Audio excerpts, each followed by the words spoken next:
Pilipinas usa sa mga bansa nga sakop sa ASEAN.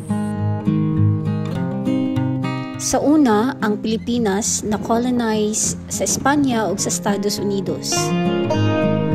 Kini ang reason nganong ang Pilipinas na ay dakong difference bahin sa society, kultura ug tradisyon. Sa panahon sa American colonization, kini nakahatag og advantage sa English kumpara sa laing ASEAN countries. Sa pag-open sa ASEAN, daghang opportunity sa mga Filipino na makapagtrabaho sa Thailand.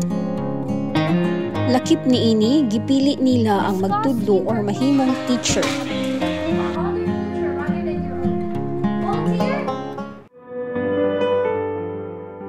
Siguro dahil miyembro ako ng ASEAN, ito ay nagbibigay sa akin ng oportunidad na makapagtrabaho. Yung kulturang ASEAN or mga bansang sakop ng ASEAN, halos similar. So, yung ASEAN, being part ng ASEAN, nagbibigay ng easy sa akin na makafit dito. May dalawa akong rason bakit gusto kong makapagtrabaho dito sa Thailand. Yung unang rason is that gusto kong maka-travel and at the same time to earn.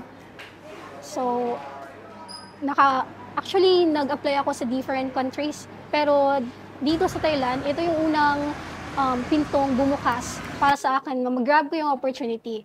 At yung pangalawa is that yung Thailand is known for different cultures, like rich in culture.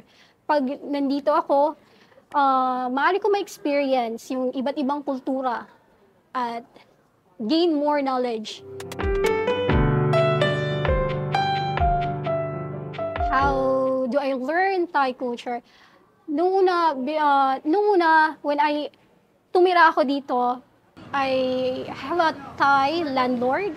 So, nakikipag-usap, and also bilang isang guro, nakakipag-exchange ako ng conversation to students and nakakapag-exchange ako ng kultura to the students.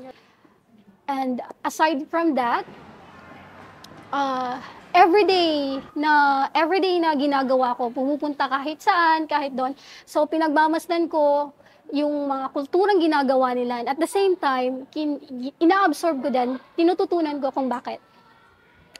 Bilang isang guro, actually, mayroon akong klaseng culture sa aking MP class.